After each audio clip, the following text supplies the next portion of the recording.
everybody to Bethany Lutheran Confirmation class. We're glad you're here, whether you're here in person or you're watching online. So today, we are going to continue the story that we started last time about the Exodus and people going into the wilderness, God leading His people out of slavery and heading them toward the Promised Land. So you had a Bible verse to memorize last week.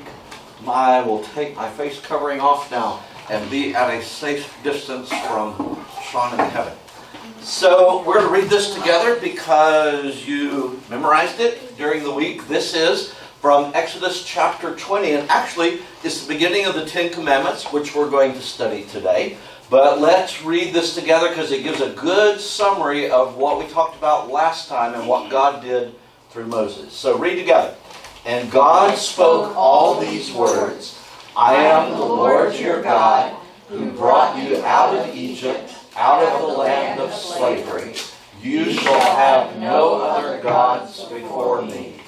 Good. So we're going to begin with prayer. Is there somebody who would be willing to pray today?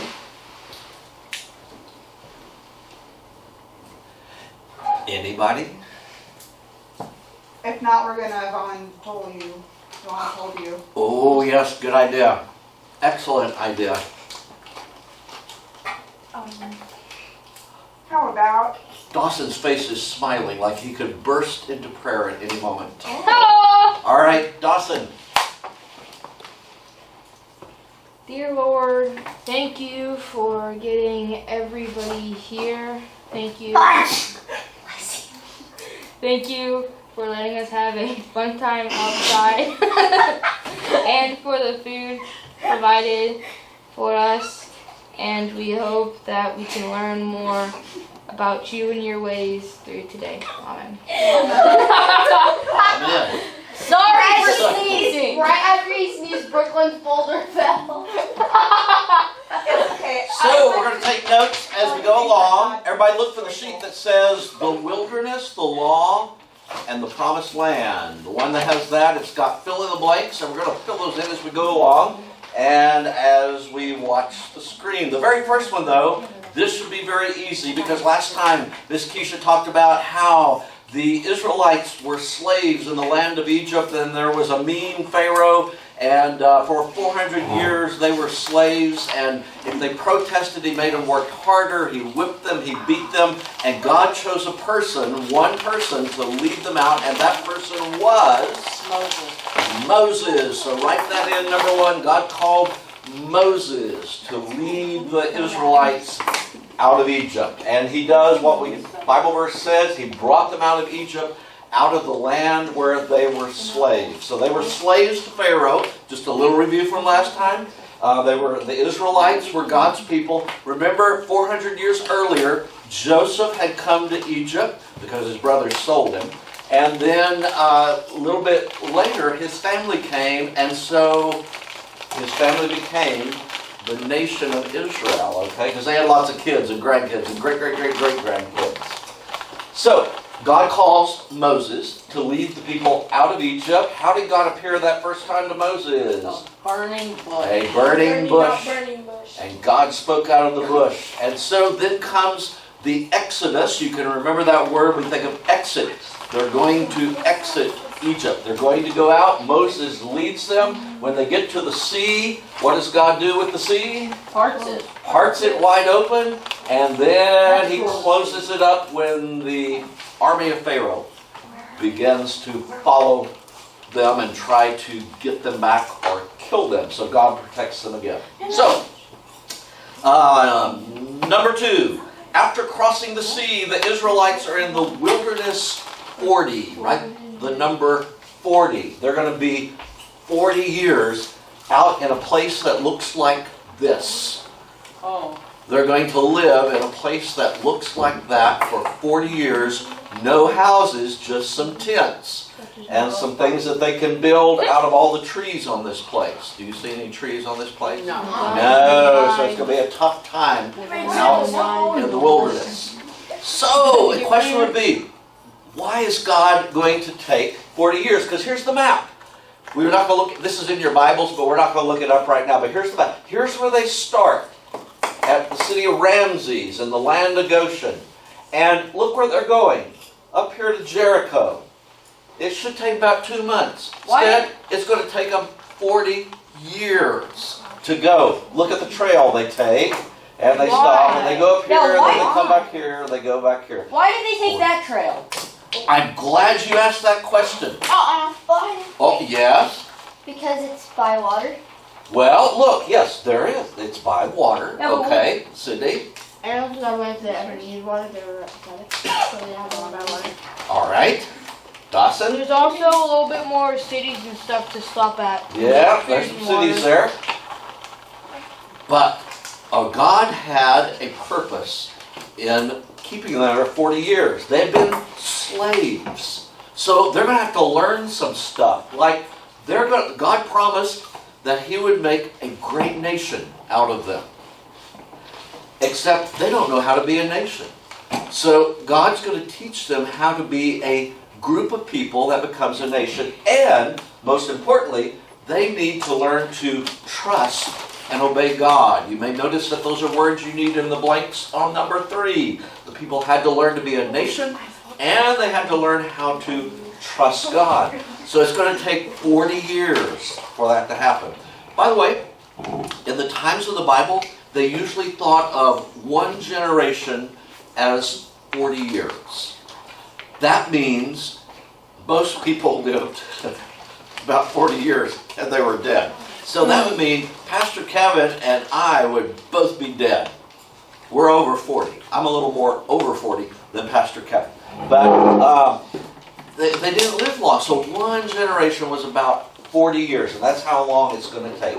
Now, there's a pattern. This is going to be important because you're going to see this in the rest of the New Testament, and Pastor Kevin's going to say something kind of like this a little bit later. So, here's what always happens. It happens over and over and over and over again. God's going to lead His people. The people follow. Yes, we're getting out of Egypt. We're on our way. And then the people become unhappy. We don't have enough food. We like the food better in Egypt. Blah, blah, blah, blah, blah. And the people grumble.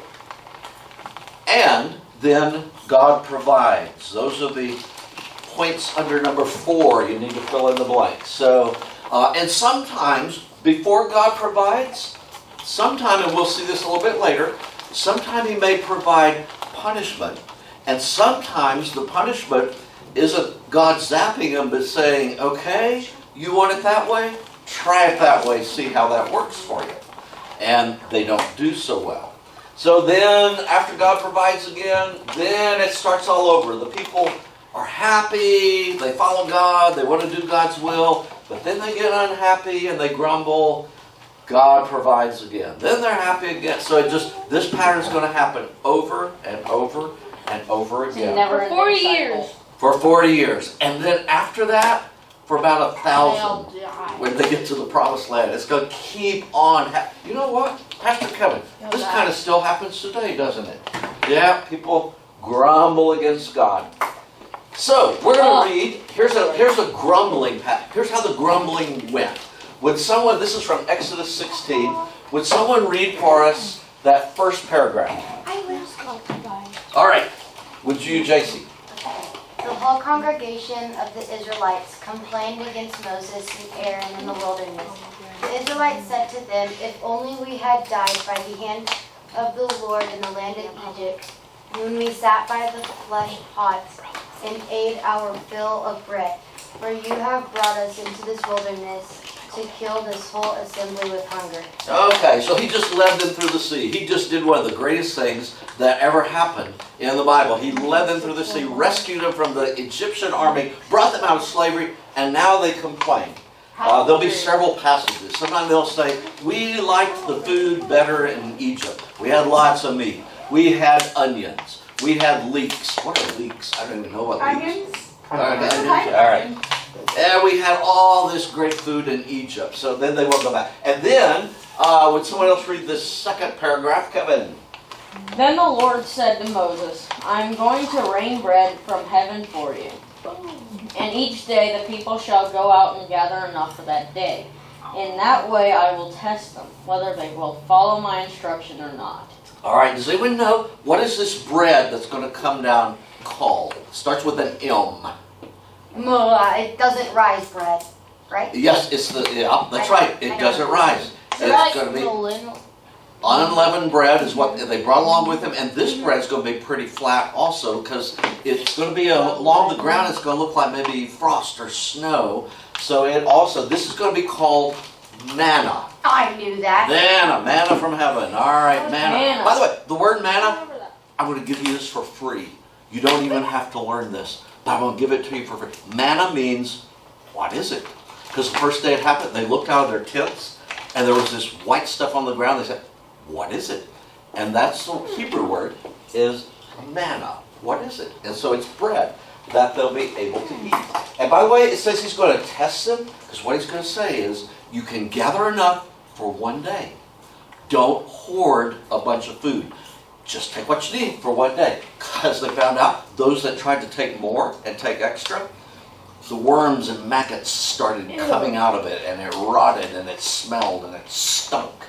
Except on the day before the Sabbath, because in the Ten Commandments they're going to find out that on the Sabbath you're not supposed to do any work. So God would give them 2 days' food on the day before the Sabbath, so they'd have enough to eat when the Sabbath came. So he provided manna in the morning, and kind of look, here's a picture of how it kind of looked like snow on the ground, cotton on the ground, and in the evenings the quail came, and they were able to have quail meat and manna, which God provides.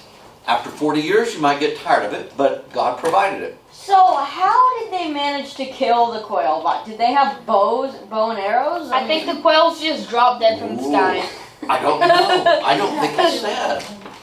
I think what could have happened is all of a sudden just a bunch of dead quail would just like start. All of a sudden the quails just dropped. Okay. They had heart attacks. Boom. How many people do you know that carry pocket knives on them?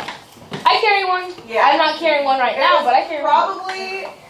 There's probably not. They didn't have pocket knives, obviously, but they probably had tools with them that they used to kill the quails. Well, they came low enough for them to Yeah, pretty much. bop them on the head or cut them up with flint. So, all right, here again. Now they complained about they didn't like the food. God gave them food. So now they're going to complain again at this place called Rephidim. Who will read us about Rephidim? Kevin. They camped at Rephidim, but there was no water for the people to drink. The people quarreled at Moses and said, "Give us water to drink." Moses said to them, "Why do you quarrel with me? Why do you test the Lord?" But the people thirst there for water. And the people complained against Moses and said, "Why did you bring us out of Egypt to kill us and our children and livestock with thirst?" So Moses cried out to the Lord, "What shall I do with this people?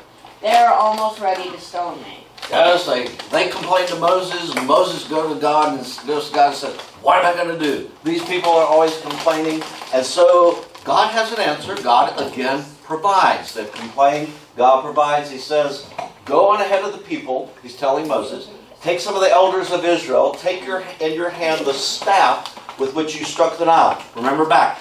He struck when Pharaoh they were having the plagues. When he put his staff in the Nile River, what happened then? It turned to blood. All right. This time, it's going to do something good. "I will be standing there in front of you at the rock at Horeb. Strike the rock, and water will come out of it.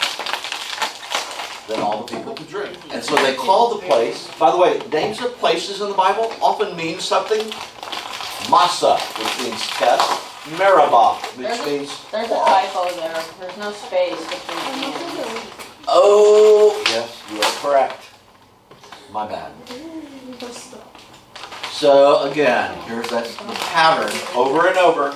God leads the people, and the people follow. Let's all read the second bullet point together. The people become unhappy. The people grumble. God provides. Okay, over. What was the name of the bread again? The bread was manna. Manna. M-A-N-A. Oh, yes. Number 5 on your sheet Thank you. You're helping us keep up. Number 5 on your sheet, God provides manna as well as quail. All right, then they go to this place called Mount Sinai. They're going to all these mountains. They're going to all these deserts. I don't want to go there. It's not a real pretty mountain. Okay, but they go to Mount Sinai, and this is where God is going to give. Oh, how are you? All right. This is where God is going to give them the 10 Commandments. Number 6. When the people get to Mount Sinai, God gives Moses the 10 Commandments. By the way, they just called it in the Bible, they're called the 10 words. Later, because they commanded something, then we start calling them the 10 Commandments. And they're on 2, you always see Moses, it's like they're 2 tablets because the commandments are kind of divided into 2 parts. All right? So Moses, like 1 through 5, or Yeah. like 1 through 5. actually, it's not divided real well.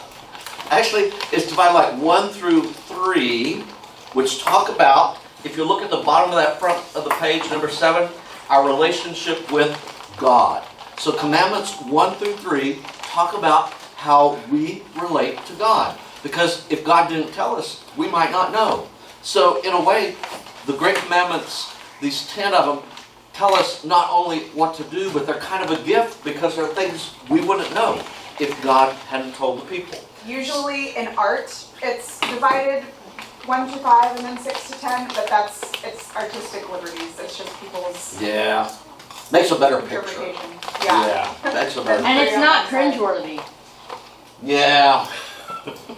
So were the 2 tablet size different?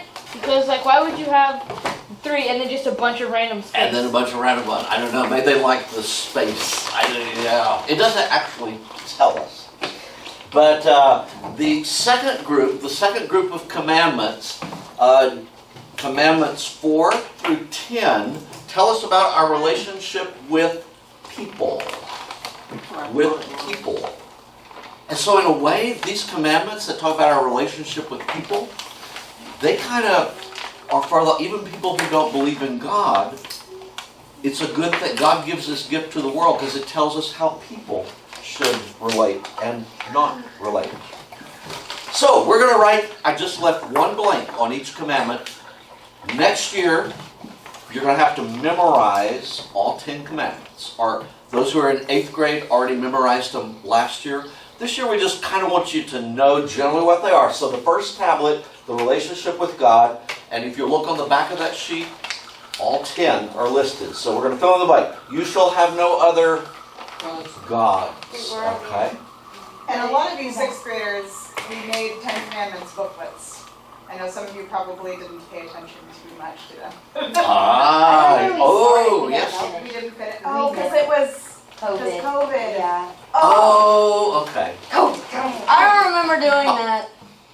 All right, number 2. Y'all did it. You shall not take the name of the Lord your God in vain.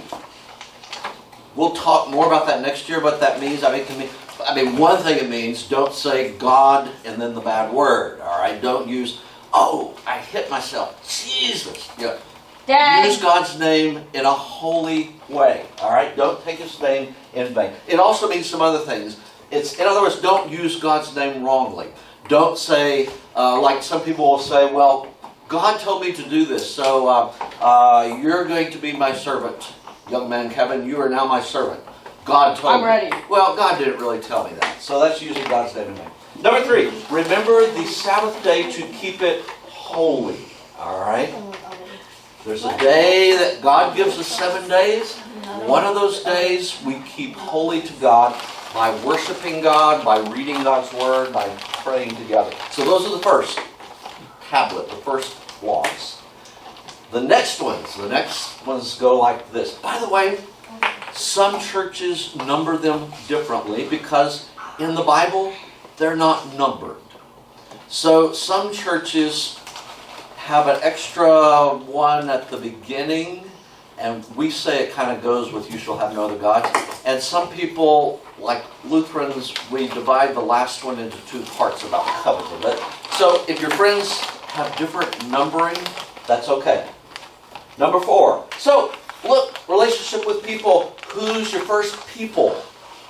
Parents are your first people, okay? Your home, your father, your mother, or maybe just your father, just your mother, but your parent, you give them honor because they're your main people. Number 5, you shall not kill. Number 6 deals with sex, 6 and sex. You shall not commit adultery. Adultery means having sex outside of the person you're married to, someone other than the one you're married to. Number 7, 7 steal. S's again. You shall not steal. All right? That's a good thing to know. That, people wouldn't know these if God didn't give us these commandments. But God gives them to us so we know how to live. Number 8, you shall not bear false witness against your neighbor. I like the way, next year we'll look at it in the Catechism where Martin Luther explains it, and he says, explain people's actions in the kindest way. Don't say the bad things about them. Don't tell untrue things about them. Number 9 and 10 are kind of alike. This is where some of your friends at other churches, 9 and 10 are combined. But we number them this way. You shall not covet your neighbor's house. Anybody know what covet means? Envy. Envy, yeah, you want it. Or what was it? Rob. You rob someone else. You want it so bad. You want to take what somebody else has. You want to get it for yourself. It's a desire. Good question. The difference between stealing and what covet is that covet's in your heart. It starts with you wanting it. It starts with you desiring something so much that you want to take it. Wait, why isn't 9 and 10 before the number 7? Oh, number 7. Number 7 is you shall not steal. That was back up here. Yes. I'm saying, why is it 9 and 10 before 7? Oh, I see. Because that's a very good question. It does seem like that would come before, because it's a desire in the heart. It's something that comes before you steal or before you kill. It's a desire in the heart. That's a good point. I don't know why because that actually usually coveting comes before you actually do the action of stealing or killing somebody, taking someone's life. Good question. But I don't know the answer. Well, then that would mean that would have to be number 1. Well, that's true. But God said it, so I'm not going to argue with God. I think, though, that's a very good point and a very good question. All right. Logic. So, while people are up, while God is talking to Moses up on the Mount Sinai, Moses stays there for 40 days. And the people begin to say, where did Moses go? He's left us. What are we going to do now? Let's make another God. We don't trust this God. Here we trusted God. We don't have enough to eat. We're tired of this manna. We're tired of this quail. Let's make a God. And so Aaron, who is the brother of Moses, says, okay, I'll make a golden calf. And so they bring all their rings and their earrings and all their gold. They melt it together and they make this idol. An idol is a not true God.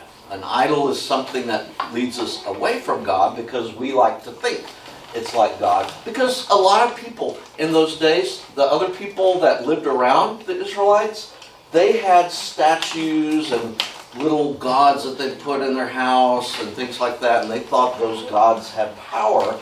And so they make this golden calf. Moses comes down the mountain. How do you think he feels? He's mad. He's mad. All right. They're worshiping this golden calf, so he takes the stone tablets, Golden calf. throws them down. They splatter. So he's got to go back up the mountain again, and God's going to give him tablets again. But he does become angry because he's so mad because God's done so much for him, but they're not listening to So God. like what Yes. you would call number 11 for the blankets cap. Say it again. Number what? So like This one. it's 11. Oh, yes. What would be, yeah. Well, Moses is up on Mount Sinai. We're singing the Ten Commandments. The people ask his brother Aaron to make a golden calf. Yes. Good. Thank you. Golden calf. It's an image of an idol. So, the Bible calls them a stiff-necked people. I like that word. That's a great word. People that grumble a lot, just call them a stiff-necked people. And so, again, they wander around, and they keep going. And there's the pattern. God leads, the people follow. The people become unhappy. The people grumble. Maybe they disobey God. God provides, and sometimes God punishes. Let's do... Well, here's another one about food. We detest this miserable food. Look what God does here. He does a punishment. Then the Lord sent poisonous serpents. Snakes come, and they start biting the people. I hate snakes. And that's the next paragraph down there. Another time the people grumble, and God sends serpents or snakes to bite the people. And the people came to Moses and said, look, they confess that they have sinned. They said, we have sinned by speaking against the Lord and against you. Pray to God to take these serpents away. And so, Moses prayed for the people. The Lord said, make a poisonous serpent and set it on a pole. Here's a little picture. He made it out of bronze. Snake on a stick. Alright? Serpent on a pole.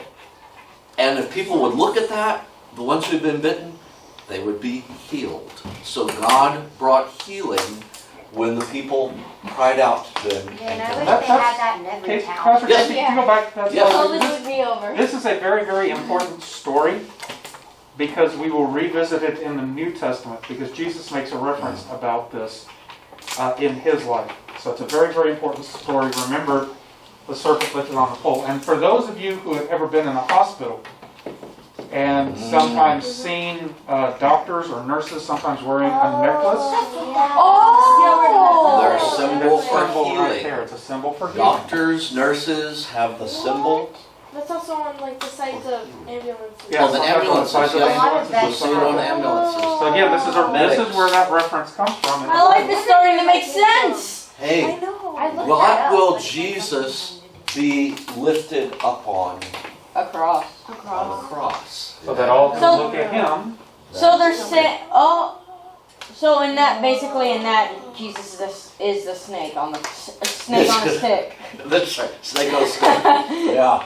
So it brings healing, and Jesus will bring healing by bringing forgiveness to people. So after 40 years of wandering, the Israelites come near what they call the promised land. God promised them this land. He had already promised it to Abraham and Isaac and Jacob. And they had gone down into Egypt. And now at last, His people are coming back to the promised land. But Moses will not be able to enter. There was a time when he did not trust God. And so God said, because of that, you won't get to lead the people in. But I will let you see it. And so Moses went up on a mountain, and he looked over from where he was to the land, which was going to be the other side of this river called the Jordan River. But the other side is the land. So Moses gets to see it. And a new leader, Moses, the second in command, Joshua, will become the leader of the people. Yes, come in. So basically, Moses saw it, he looked at it for a couple seconds and then died. Then died, yes. And God buried him. How about He's that? like, oh, Yes. yay, I'm going to see my people. Sydney. What's 12? No more. Like another Oh, time. the one down at the bottom, yes. Joshua. Look at the bottom. Last Joshua. one down there. Most of the people who left had died. One who lived was Joshua.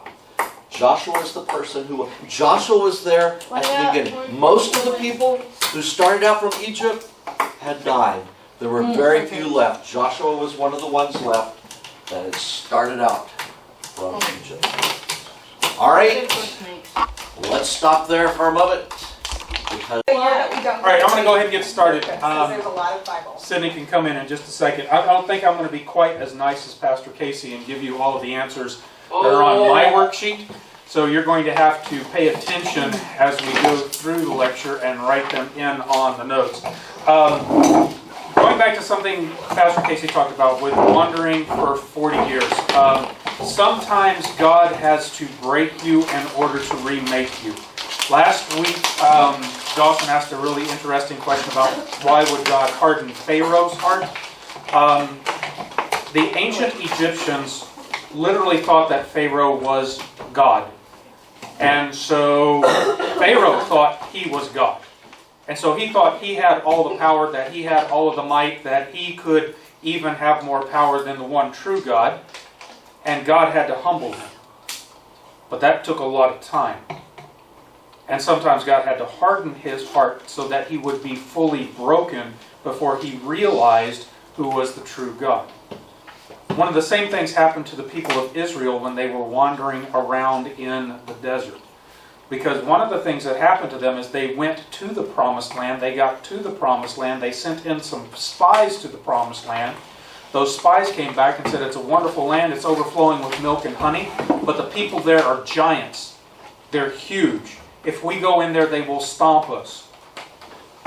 Two people, Joshua being one, stood up and said, hey, God is with us. We will be able to conquer. Everybody else voted them down. They were getting ready to kill Joshua and, who was the other one? I can't remember the other one's name right off the top of my head. Aaron? No. Best buddy of Joshua. Yeah, best buddy of Joshua. Anyway, they were going to kill him, and fortunately they didn't. But God had to remake the people. He had to break them to remake them. So it took 40 years of wandering in the wilderness, going through all of that stuff that Pastor Casey talked about in order for them to be ready to enter the promised land. And so we're going to start when they do get to go into the promised land. Moses passed the mantle of leadership to Joshua. And in Joshua chapter 1, after God tells Joshua that he's going to lead the people into the promised land, there are 3 times in the first 12 verses that God tells Joshua to be strong and be courageous. Verse 6 is the first one. Will somebody please read that? Go ahead, JC. Be strong and courageous, for you shall put this people in possession of the land that I swore to their ancestors to give them. Thank you. Then in verse 7, right after that, he says this. Sean. Only be strong and very courageous. Be careful to act in Accordance. accordance with all the law that my servant Moses commanded you. Thank you. And then in verse 9, Dawson. I hereby command you, be strong and courageous. Do not be frightened or dismayed, for the Lord your God is with you wherever you go. Now this verse right here is a verse that a lot of people pick for their confirmation verse, just so you know. But it's not the only time that God tells us to be strong and courageous. Does that sound like a song? Yes. Walking in faith and Yeah, be bold. Yeah, exactly. So there is a real strong urging by God to be strong and be courageous as we go into this land. Because the people are big. The people are strong. And so they prepare again to go into the land. And in the book of Joshua, the people enter the land by conquest. They go in through military might. So they send spies into the city of Jericho. Jericho is the first major city in the Holy Land. It is a huge city. Its walls are extremely high and extremely thick. It would be almost impossible for the Israelites to go in there and destroy them. Yes, Kevin? Isn't that when they walked around the walls and they all fell down? Very good. That's exactly the story. We're going to cover that real quick. So we're leading into that. But first they sent spies into the land to check it out. And when they went into the city, they were checking out the city, they were checking out the fortifications, but they were recognized as foreigners. And so the word went out to try to catch these guys and question them and arrest them. Well, they didn't want to get questioned, they didn't want to get arrested. So they went and hid in a prostitute's house, a prostitute by the name of Rahab. Rahab! Sorry. Oh, awesome. I like that story. Yeah, it's a really neat How do you story. spell that? R-A-H-A-B. Yes. That sounds like rehab, like you know the place. Is that like Yeah. where that came from? No. Something? That is not where it came It's from. also, biblical names Wait, have what's been the name? pronounced differently in Rahab. recent ages. How do you I've spell also it heard again? it Sorry. Rahab.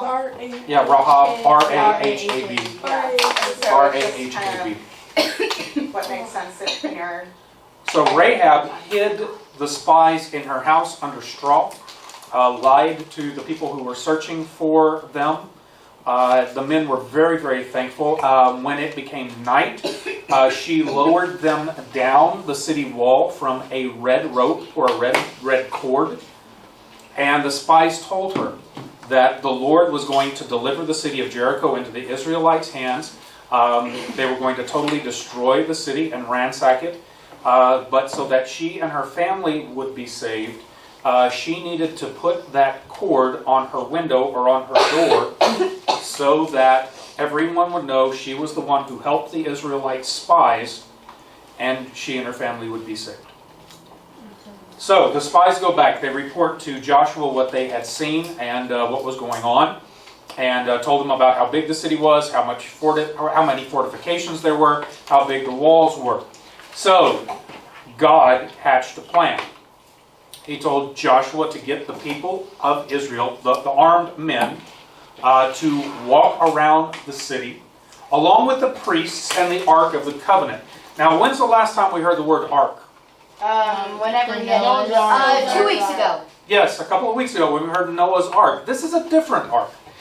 After the Ten Commandments came down, Moses brought the Ten Commandments down, they built an ark. It's a box. It was, God described how to build it, how to make it, but this was going to contain the Ten Commandments, the law for the people to have along with them. And this would sit in the temple or the tabernacle where the Holy of Holies would be. And so this was a very holy thing, an item that people would carry. So here's kind of a picture of the Ark of the Covenant. And so the armed men would go in front of it. There would be priests with horns, and then there would be a rear guard. And they were to march around the city blowing the trumpets, and the people were to stay silent. They marched around the city once per day for 6 days. Once per day for 6 days. And then on the 7th day, they marched around the city 7 times. And at a signal, the priests blew the trumpet, and all of the people shouted. And when the people shouted, the walls of the city fell down. Now I want to be really clear at this particular point in time that the people shouting did not cause the walls to fall down. Sound does not make walls fall down. There's this prominent atheist that I have read and watched who says that when he heard this story of the walls falling down because the people shouted, he said, what would it take to make those walls fall down? He did the calculations, said that's an impossibility, the Bible's lying. It wasn't the shouts that brought the walls down. Who do you think tore the walls down? God. God did. God made the walls fall. And so the people of Israel entered into Jericho. They ransacked the city. They killed everyone off, including the livestock, everything that was there, except for the promises that were made to Rahab. When they saw the red cord, the red cloth on her door, on her window, they spared her and her family. They lived. But otherwise, everything else was decimated. They ransacked the city. And afterwards, they took all of the treasures and they dedicated that to God. All right? I don't think that's good, though. Why would they dedicate killing people to God? That's a really good question. I'm actually going to deal with that in a little bit. Can you hold on to it and wait till that point? Because that's a really good question. Why did they designate all of the stuff and set it apart? Because of this right here, Joshua 6, 18 and 19. Will somebody be willing to read that, please? Sydney, you haven't read yet. As for you, keep away from the things devoted to destruction, so as not to covet and take any of the devoted things and make the camp of Israel an object for destruction, bringing trouble upon it. But all silver and gold, and vessels of bronze and iron are sacred to Sacred. The Lord. they shall go into the treasury of the Lord. All right, thank you very much. So these things were considered sacred to the Lord. They were to be kept for the Lord, and no one was to take them. However, will somebody please read this next verse here? Dawson? But the Israelites broke faith in regard to the devoted things. Yashan, son of Carmi, son of Zabai, son of Dura, of the tribe of Judah, took some of the devoted things, and the anger of the Lord burned against the Israelites. All right, so Achan, son of Carmi, stole some silver, some gold, buried it in his tent. So what happened next? He died. Now here's the result. Here's the result. And so Kevin, would you read 2 through 3 to this point, and then JC, if you will finish up after that. So Kevin started verse 2, JC, you started verse 4. Joshua sent men from Jericho to Ai, which is near Beth-aven, east of Bethel, and said to them, Go up and spy out the land. And the men went up and spied out Ai. Then they returned to Joshua and said to him, Not all the people need to go up. About 2,000 or 3,000 men should go up and attack Ai. Since there are so few, do not make the whole people toil up there. So about 3,000 of the people went up there, and they fled before the men of Ai. The men of Ai killed about 36 of them, chasing them from outside the gate as far as Shebarim. and killing them on the slope. The hearts of the people failed and turned to water. So what happened? They died. Well, there were 36 who died, but they should have been able to take that city very, very easily because there were not a lot of people. The city walls weren't that big. But what happened? The other guy, it was because the other guy stole. Right, because they had not obeyed the Lord, because Achan had not obeyed the Lord, the Lord left them, their courage and strength left them. Wait, what's the guy's name? Achan. Where? Achan. Oh, Achan. because Achan what? Because he stole gold, silver, he stole the devoted things. God left them and then they were defeated. Achan. Achan. So what happened after that? After they were defeated, Achan confessed to his crimes and he was punished. The Israelites then took the city of Ai, and then there are more stories about the Israelites defeating their enemies and taking the cities to seize the promised land throughout the book of Joshua. Now we're not going to cover all of those today. You can read them on your own if you like, but know that time and time again the people went to battle, went to war to take over the promised land. So some questions, and this goes right to what JC said. Why the violence? Why the destruction? Why celebrate the killing? And this is a tough question. But what if I told you the people of Canaan, the people of Jericho, were evil people? What if I told you that God how long had tried to give them a chance to repent and become better? What if I told you that the people, as part of their worship, would sacrifice children alive to their gods, burn them alive, and then have drums beating to drown out the screaming? That's a little... What would you think about a culture that did all of those kind of things? I'd kind of like disrespect it. Kind of deserve it. I think they deserve to die. Right, God was unleashing his punishment upon these people, and he was using Israel to do that. Do you remember who the Canaanites came from originally? No. Noah's Oh, son? Yes. That Canaan. That sounds like someone to eat that got cursed. ham. Yeah, yes. Yeah, so I mean, we're not talking about great people here. We're not talking about a great culture. You know, and God sometimes used the people of Israel to unleash that kind of punishment. Now you need to know that God is a just God. Because later on, the people of Israel would rebel against God, and God would use foreign armies to come in and conquer them.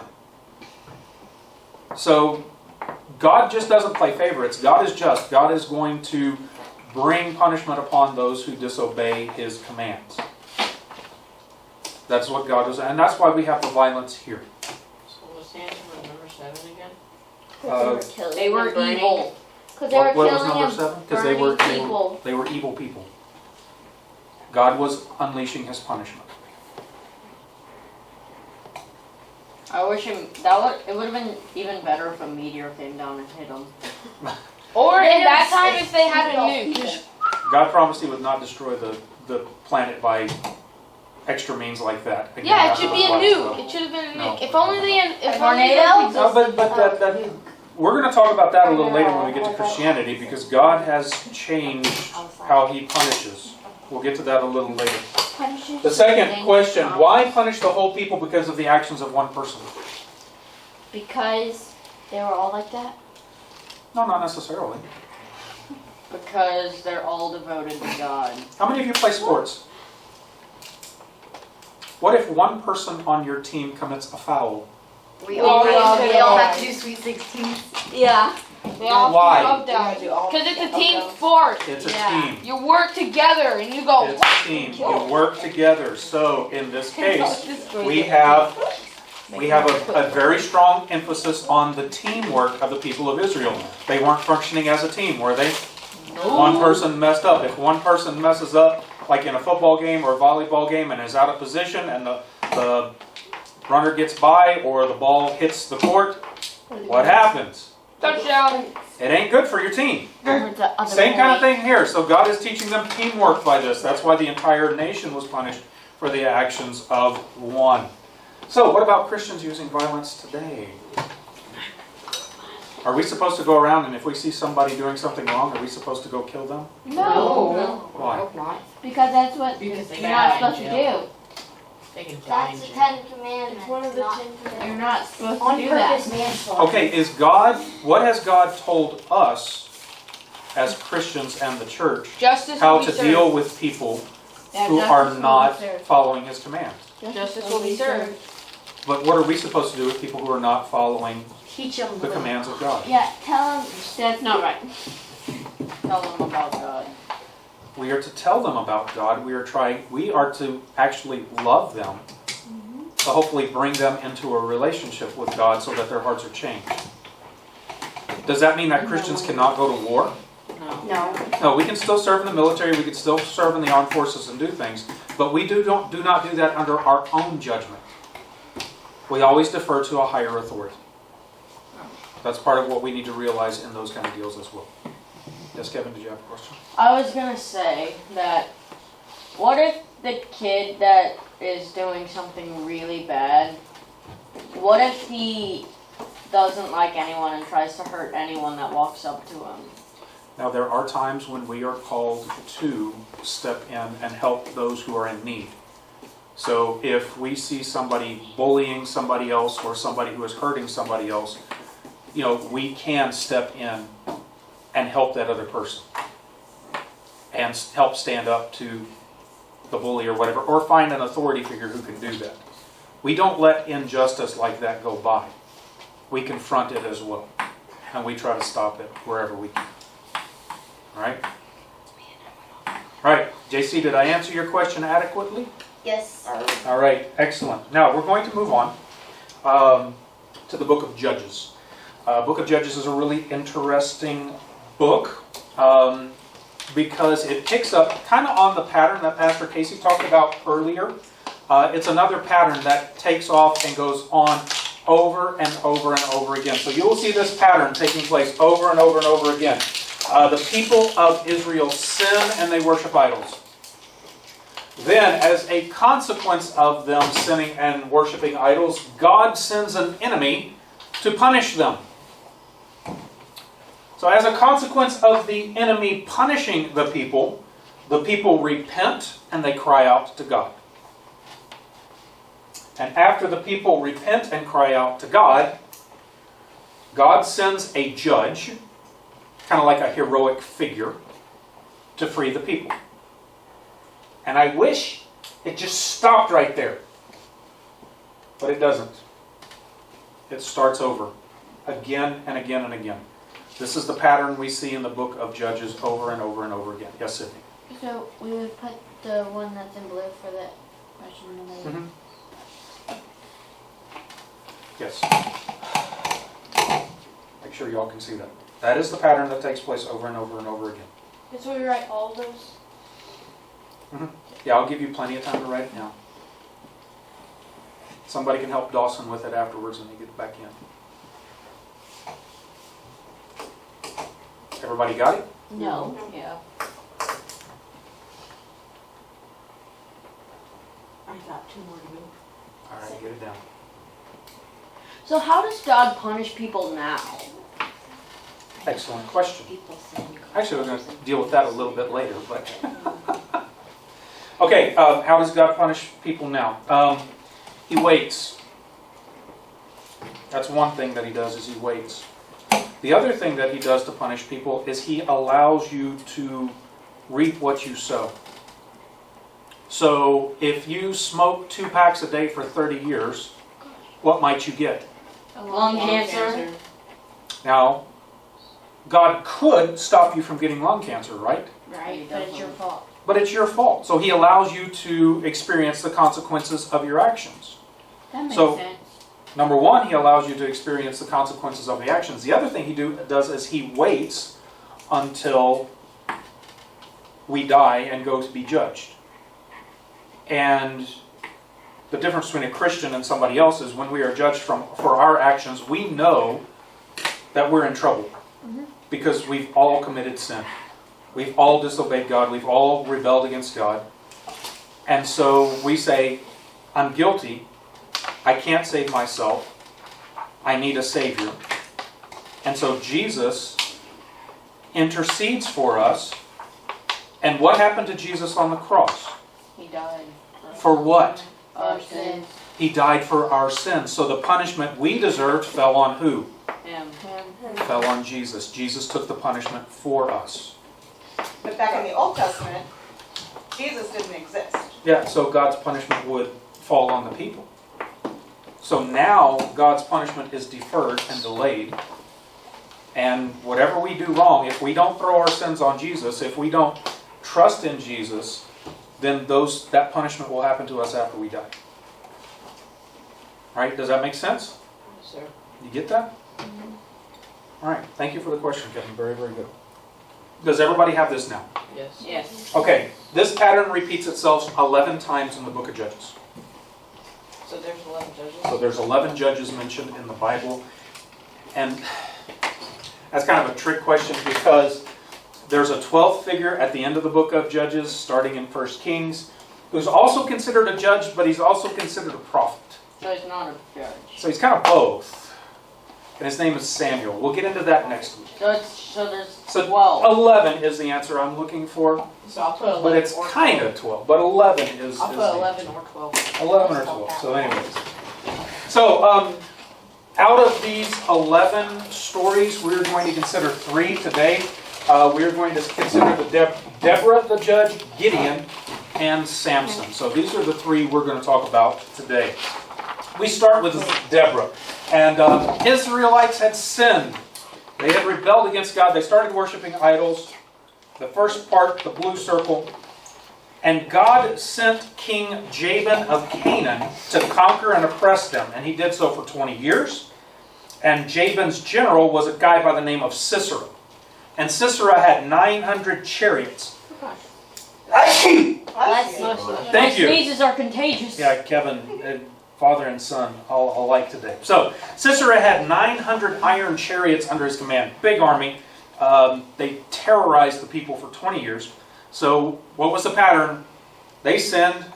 God sends an army. Then what do the people do? They begged for forgiveness. Repent. They cried out for help. So the people repented, cried out for help. Deborah, yes, Kim, 900 what? 900 chariots. Oh. Chariots. So Deborah was a prophetess who was judging Israel at the time. And she sent for a man by the name of Barak. How do you spell that? B-A-R-A-K. So she sent for Barak. There's a picture of Deborah and Barak. Sorry, you spell it? B-A-R-A-K. Barak. And Deborah said, God has heard his people cry. You, Barak, need to gather 10,000 Israelites to serve in the army.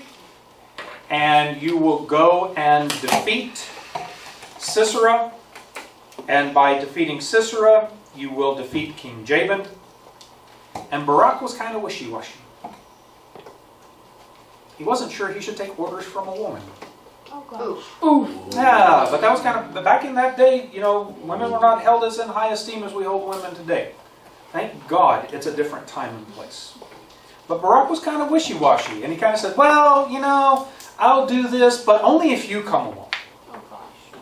Oh no. And so Deborah looked at him and said, all right, bud, I'm going to come along with you, but just so you know, you will not get any glory out of this battle now.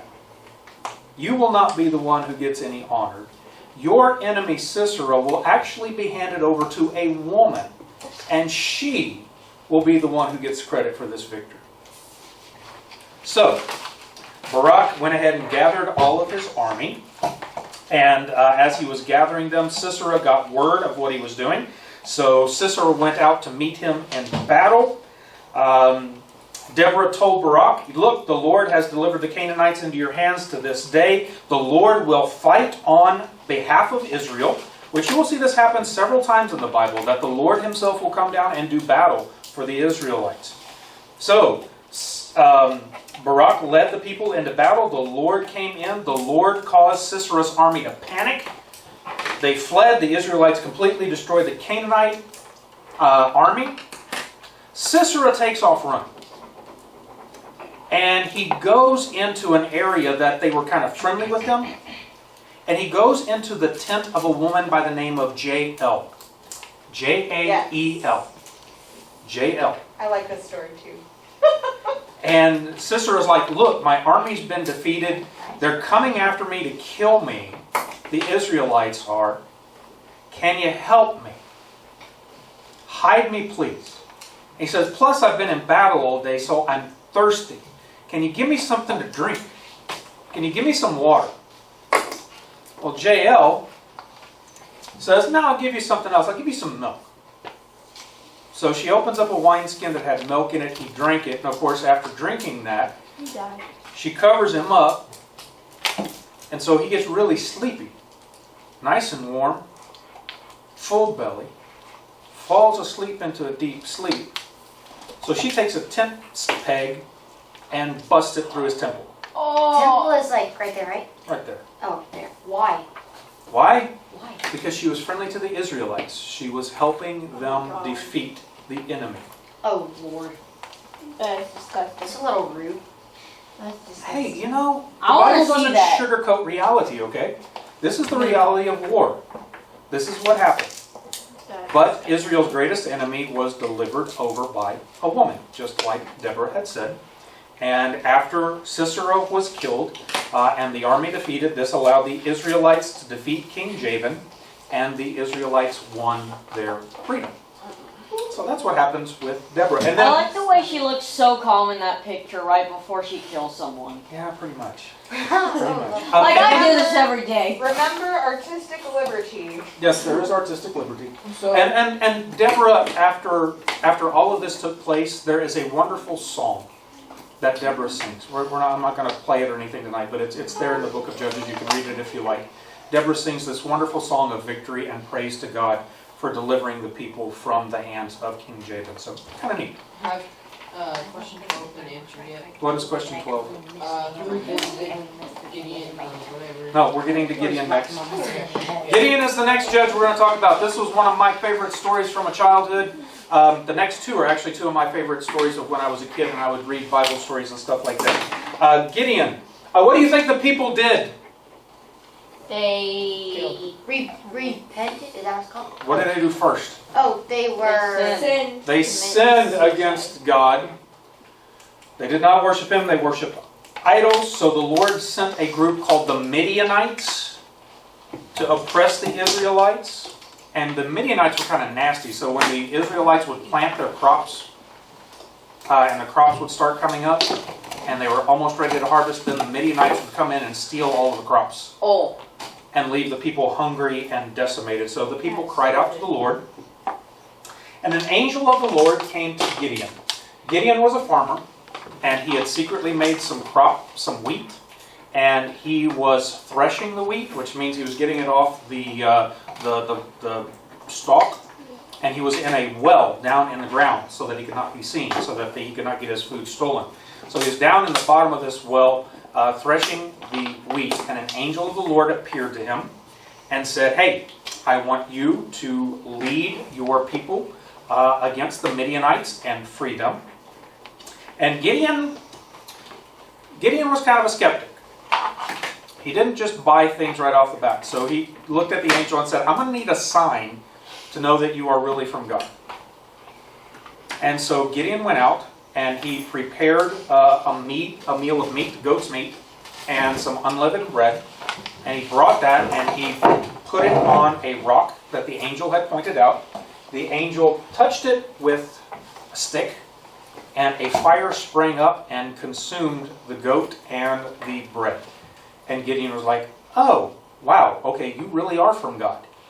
So I will begin gathering people and getting ready to overthrow the Midianites." Yes, So go. what would you put in for number 13?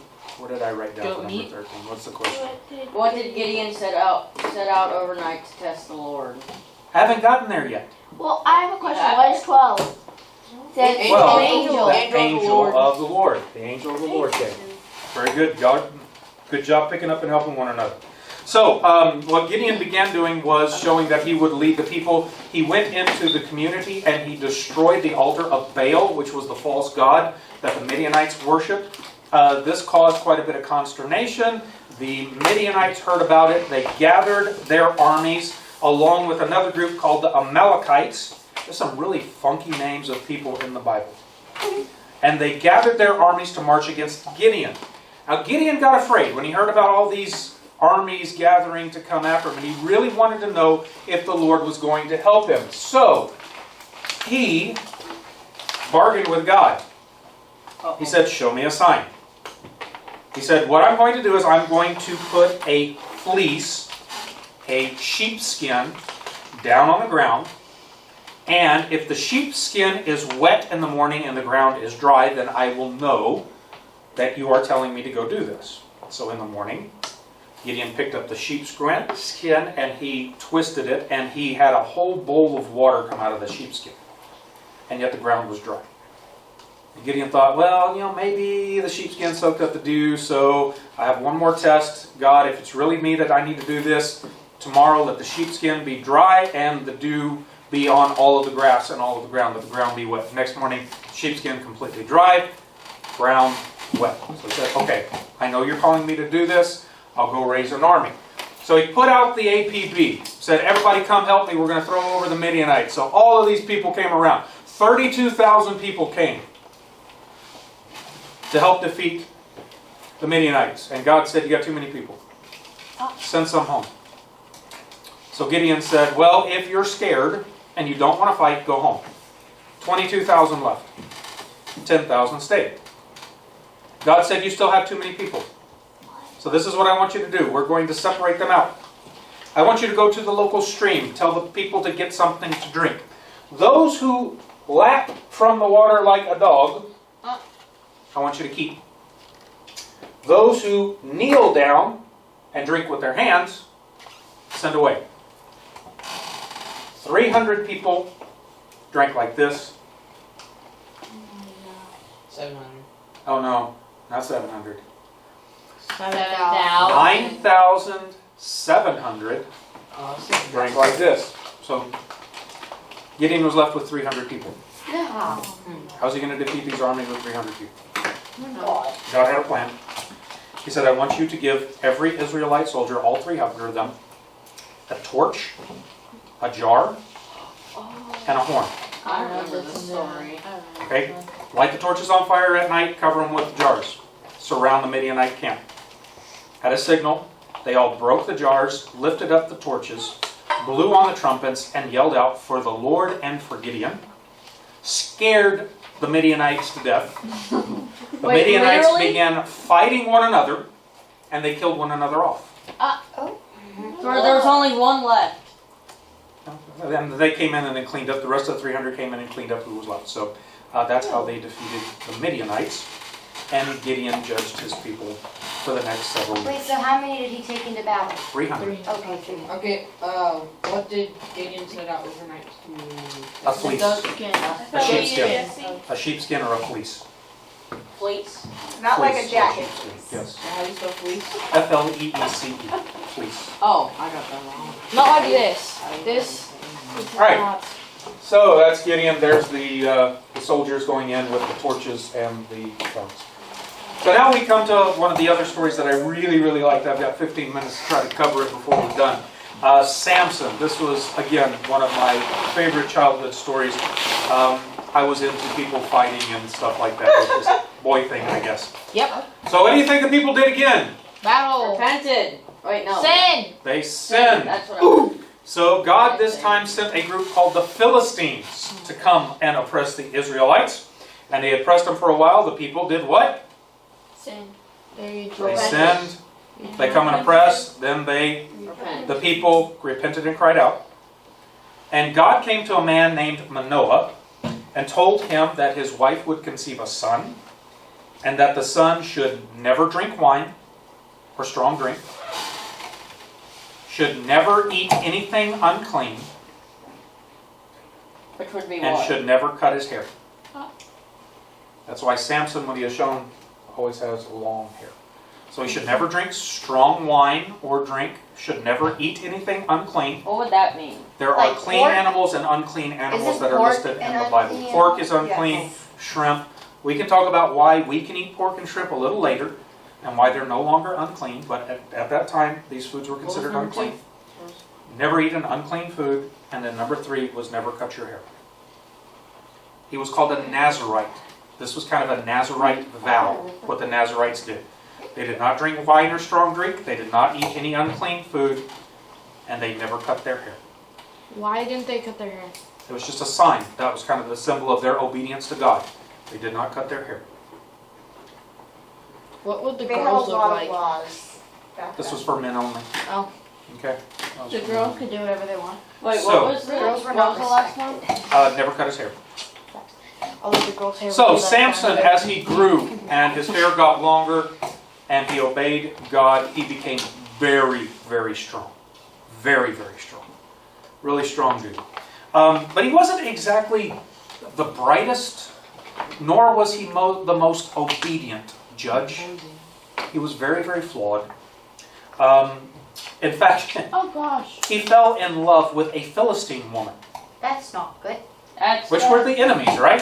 So it's like, why would he do something like this? But the Bible says that actually God was setting this up to set up a way to act against the Philistines. So somehow God's hand was in that. So this is how everything's set up and how the Philistines and Samson eventually became enemies. Samson was going to visit his wife-to-be, and he was walking through a vineyard, and a lion attacked him. And he killed the lion with his bare hands. And after he killed the lion, he went to go visit his bride-to-be, visited with her, stayed with her for a while. And then on his way back, he noticed that the bees had built a hive in the lion's corpse. And so he went and took some honey out of the beehive and ate it. Ew. You need to know this. You need to know this. Because a little while later, Samson's dad threw a wedding for him and this Philistine lady. And there were 30 men, 30 Philistines who were invited to the wedding. And Samson was feeling really good. He was newly married, enjoying his time with his new bride. And so he looked at those guys and he said, okay, I got a deal for you. I have a riddle for you. If you solve my riddle, I will give each and every one of you a linen cloth suit. But if you can't solve it, then you each have to give me a linen suit, tunic. So the guys were like, okay, we'll take you up. What's the riddle? The riddle was this. Out of the eater came something to eat. Out of the strong came something sweet. So the guys were wrestling on this. They tried to figure it out. They couldn't figure it out. So like after 4 days, they went to Samson's wife. And they said, figure it out for us. Or something might happen to you. So she goes to Samson, she turns on the tears. She says, if you really love me, you would tell me the answer to the riddle. And so Samson does. He says, okay, the eater is a lion, and the sweet is the honey. Out of the lion that he killed, and the honey that he ate. So she goes and tells those guys. So a couple days later, when the time is up for the riddle to be done, they say, okay, yeah, what is stronger than a lion and what is sweeter than honey? And Samson gets mad. He says, you manipulated my wife. She told you this. He says, okay, I'll fix you. So he goes out, and he goes to a nearby Philistine city, beats up and kills 30 guys, takes their tunics, and then gives it to those other 30 dudes. But in the meantime, his father-in-law is convinced that Samson is so angry that he doesn't want his wife. And so father-in-law gives his wife to the best man and lets him have her as wife. Well, how do you think that made Samson feel? Bad. Time It to made him PO'd. So he goes out and he captures 300 foxes. Oh gosh. He ties torches to the 300 foxes' tails, and he sets them off to run through the Philistines' grain, through their vineyards, and through their olive groves. Catches it all on fire, burns it all down. So that infuriated the Philistines. They put together an army to go after Samson because of that. Come after him with 1,000 men. They meet Samson. Samson sees the jawbone of a donkey on the ground, picks it up, and kills 1,000 men with the jawbone of a donkey. My lord. Golly. I can just imagine him on the last guy just going like, why did you do that? Yes, yes. But after that battle, the Israelites were relatively free for 20 years. Samson judged them. But again, Samson was a very flawed character. He was not great at morals and morality. He visited the city of Gaza to visit a prostitute. And he stayed with her. And when he was in the city, the Philistines said, we can get Samson. We will kill him and take him. But Samson, and so they closed the city gates. These gates were huge. I mean, they were like 10, 20 feet tall, made out of real thick wood, stuff like that. They figured they had Samson bottled up. Samson went and ripped the gates off their hinges, carried them to a hill outside of town, and put them at the top of the hill. So you're not going to stop me. I'm strong. I'm awesome. You know, I'm tough. Nice try. I can just imagine that. Yeah. The Philistines are just watching him like, whoa. So, Say that, Joseph. but Samson had his downfall. What the? Samson had his downfall. He fell in love with a woman by the name of Delilah. She was a Philistine. And he would go and stay with her. But the Philistine rulers wanted to get rid of Samson, and so they worked with Delilah. They offered her money to betray Samson, to figure out why he was so strong. And so she begged, she pleaded, she cried. And so Samson told her a few lies. He said, well, like if you tie me up with brand new rope, then my strength will go away. So she tied him up with brand new rope. The Philistines came in to try to take him. He broke the rope. They got scared, ran off. She said, well, if you tie me up with hair that has been braided, you know, then I'll lose my strength. So they tie her up with that. But you know, he does this with her several times. And you'd think he would learn that when the Philistines came, that she was up to no good. But he didn't. He was dense. Yes, She Dawson. was, who was her name? Delilah. Delilah. D-E-L-I-L-A-H. Delilah.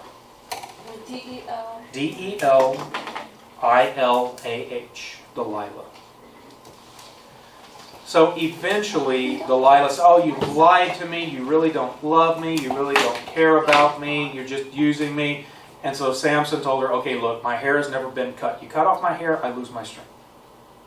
Idiot. So he falls asleep. And Delilah cuts his hair, shaves him. The Philistines show up. And he doesn't have his strength. He can't fight them off. So they arrest him, Died. they blind him, How do they blind him? cut out his eyes. Oh. Ew. How does cutting off your hair? Remember was the him. promise, He's not remember the allowed promise that God Oh. said, don't ever cut his hair. He broke the promise. No longer had the Lord's strength. So they blind him, they put him to work. He has to work for them for a long time. How can he work for them if he's blind? They just had him like pushing stuff around and doing stuff that he didn't have to see with. So he's basically a slave to them. But they don't cut his hair. His hair begins growing back. So after Samson's hair had grown back, the Philistines decided they were going to gather in a temple and worship their god Dagon. And they decided in the midst of worshiping, they were going to have a little fun and make fun of Samson. So they brought Samson into the temple. And Samson was being made fun of, and there was a little boy next to Samson, and Samson said, hey, put my hands on the pillars that support the temple. And then he said, get out of here. And so with his hands on the temple, those pillars, he prayed, Lord, give me strength one more time, and please let me die with my enemies. And so the Lord gave him his strength. He broke the pillars. The temple fell on Samson and his enemies and killed all of them together. Except the little Except boy. for that little boy. Except for the little boy who had run out. That's why he told him to run away. And that's the end of Samson. That's the end of the Samson story. Cliffhanger. Kind of I- tragic I story. like that story. Hey, you Yeah, made it in time. Yeah, it's one of my. So I had just a few questions. So why did the people keep doing the same things over and over? Why did the Israelites keep sinning? Why did they keep? Yes, Dawson, you got an idea? Maybe it was because they learned that, hey, he does this every time, and they just kept doing it because they knew he was gonna. But why keep sinning? Why keep chasing after other gods? Because it's impossible not to. Actually, no, it's not. It's Yeah, not JC, what do you What's think? the verse? Remembering. We'll get to that in just a second. Oh, We've got to okay. finish these questions first. Oh, So the question is, okay, they kept sinning. Why do we keep sinning? Because we can't stop sinning. because they didn't have God in the Old Testament. Sometimes in our nature, we can't help it. We think there are other things that are more important than God, and so we turn to false idols. So the people did the same thing. But why did God keep doing the same things? Because he gave them forgiveness. Yes, he's big on forgiveness. He keeps giving chance after chance after chance. That's just the nature of God. And here's another question for you. Is it comforting to know that God uses imperfect people to accomplish his plans? Yes. Yes. Yes, because we're imperfect. Good take on point. That's Exactly. stupid. Exactly.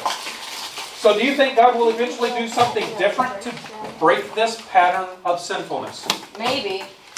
The answer is yes. That comes in the New Testament. Here is your memory verse. Let's say this together, and then you can write it down, take pictures, or whatever you need. Together, the people said to Joshua, the Lord our God we will serve, and him we will obey. So take your pictures, write it down. Thank you. Remember that for next.